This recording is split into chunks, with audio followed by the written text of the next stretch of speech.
Welcome back to this channel. In this video I want to explain a bit about the twos and tarot because I think it's always easier and also better to understand the cards in combination.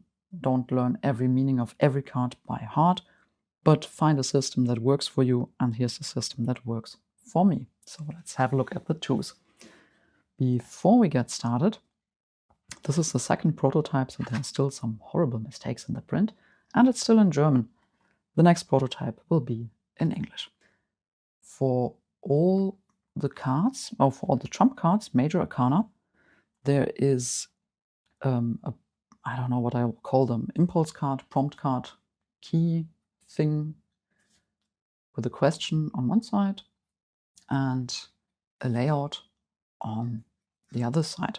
This is the one for the Nixie or High Priestess. And the question is, what's still below the surface? And then there's a layout where you choose one card for your conscious perception and 3 more cards to explore what's underneath.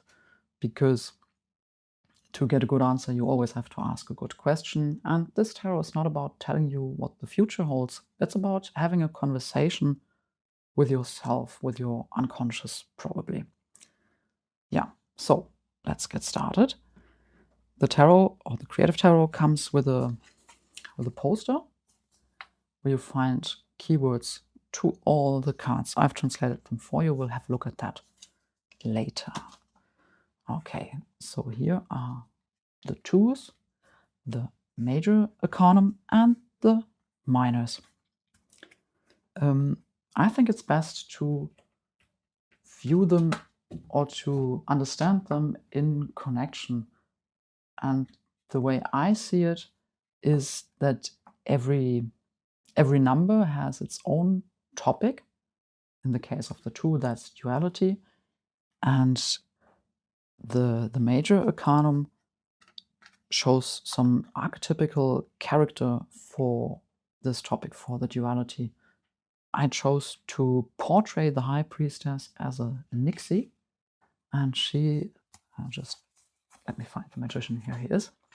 The Magician, the number 1, is a very conscious card, and the Nixie is his unconscious or subconscious neighbor. He is will, he is masculine energy, he is activity. She's the opposite of it. She is very feminine energy, very a passive card.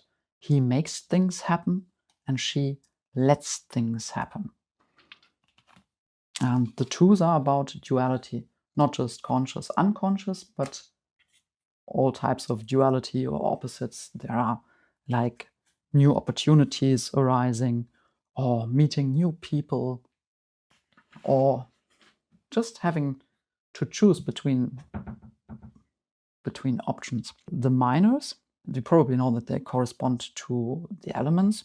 So it's fire, water, air, and earth. And they have a certain quality.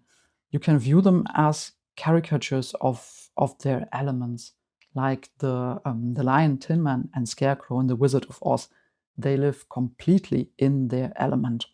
So here it's all fire, it's all energy, it's all willpower. For the hearts, it's all this watery quality of feelings, emotions, the unconscious. For the spades, it's all in the mind, it's all thinking, knowing, rational. And for the diamonds, it's all practical, it's doing. It's, yeah, they're the only ones that actually do something. So they just think, they just feel, and they just run with their head right through the next wall because they just want things so badly. Of course, that's exaggerated, but it's a good way of understanding the cards.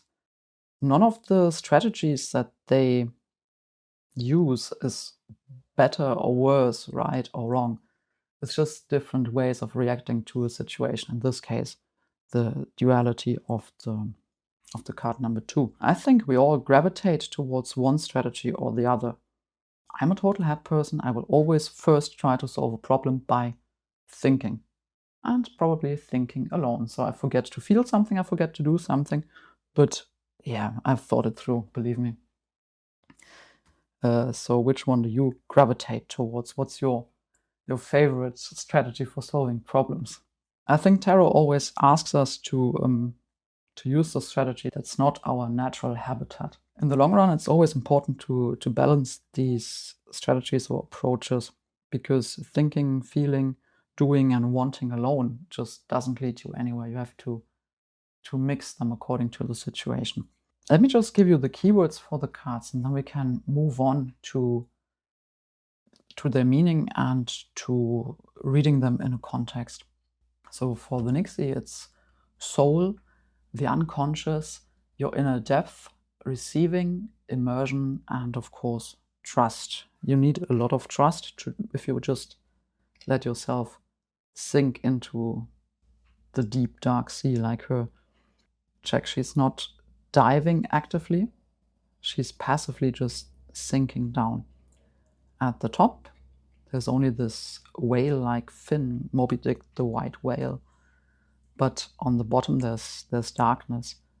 It looks like there are some treasures and maybe the Titanic, but we don't know that.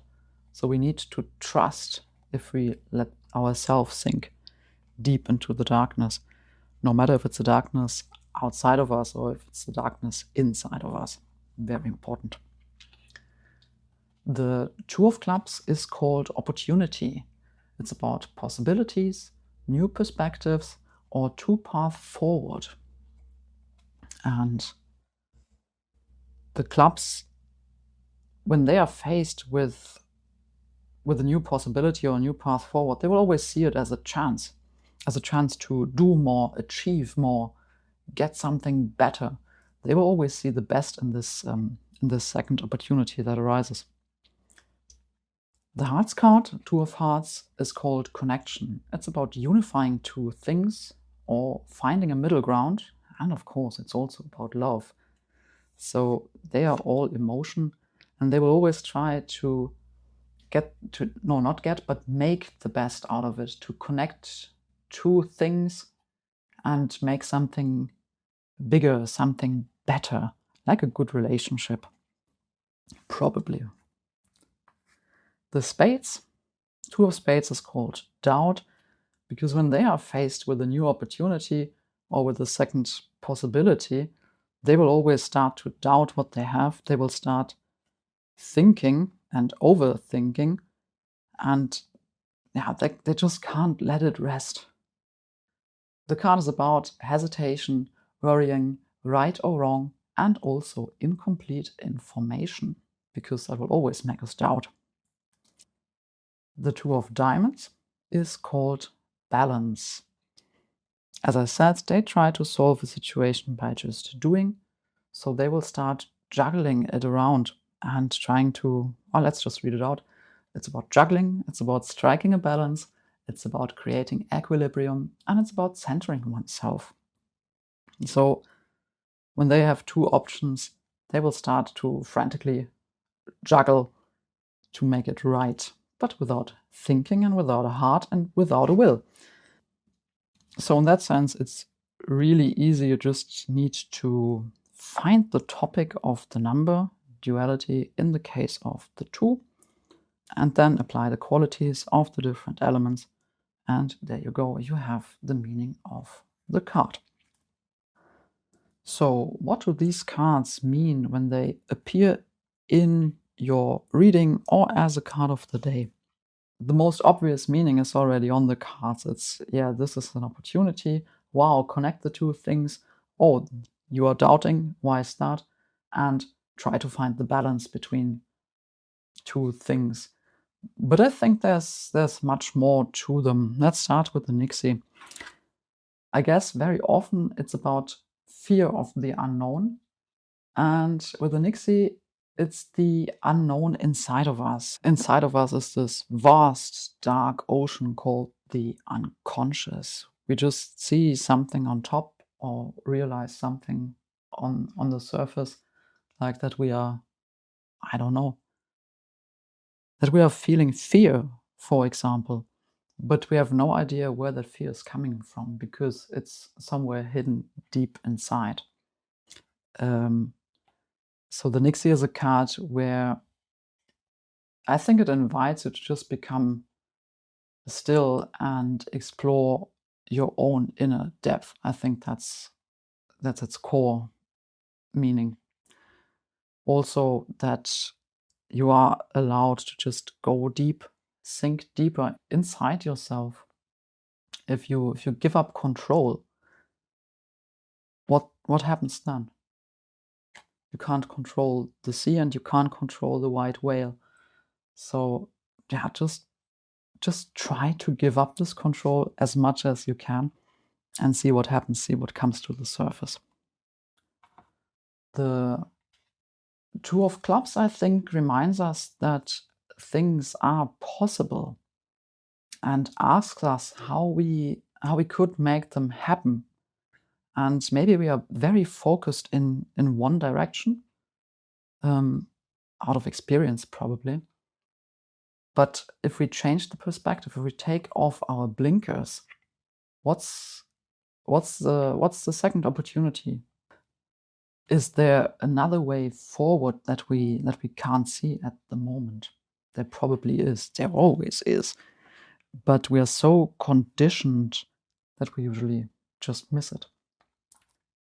The Two of Hearts, connections. Of course, it asks us how two things can be connected.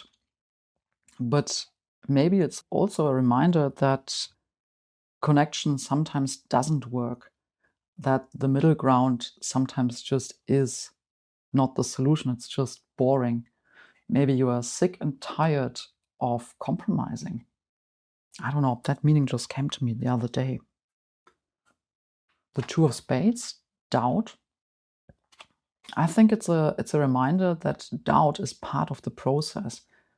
Please notice that the card doubt in this deck comes before the card decision. If you don't doubt, you don't grow. And before most decisions, there's doubt. We are allowed to doubt the status quo, and we are also allowed to doubt our decisions. But that shouldn't hinder us to make decisions. It's a vicious circle, I think. Yeah, and maybe it also wants us to look why we are doubting our decisions. And in connection with the very unconscious theme of the Nixie, maybe it wants us to explore the conscious reasons behind our doubt, but also the unconscious reasons. I think they are sometimes much more interesting.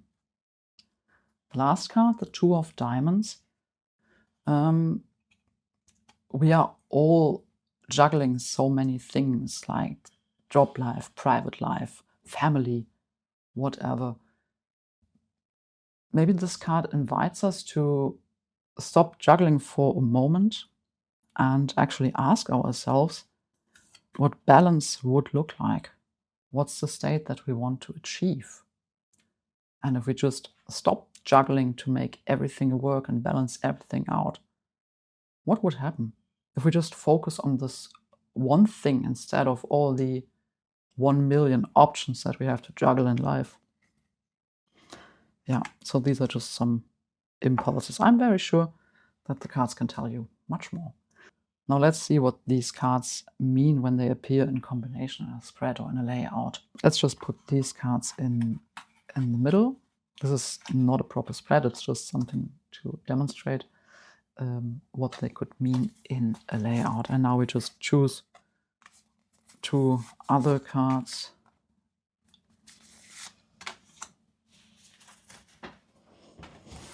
And this is the Six of Clubs, it's called Success. And this is the Goddess of Clubs, which is called Inspiration. Now, if you have one of the twos in between those cards in your layout, it could mean that you are supposed to connect the two. Connect your success or your need for success, for validation, with your inspiration. Oh, that means just start a business from your hobby. I've never said that, but it means connect your inspiration to something that brings you success, or it could mean that. This one would mean find the balance between the two. Find the balance between your professional success and your artistic inspirations.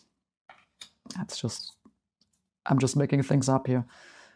Here's doubt, and this is where it becomes more interesting. Let's start with this one, chance.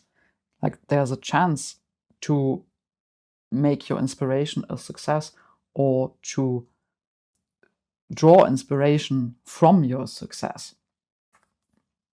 And let's take the doubt card. This is, in this case, the most interesting of the four, because the strings go outside.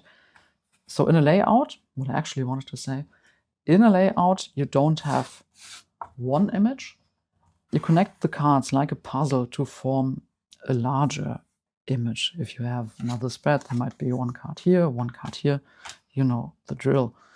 So now you have doubt in between success and inspiration.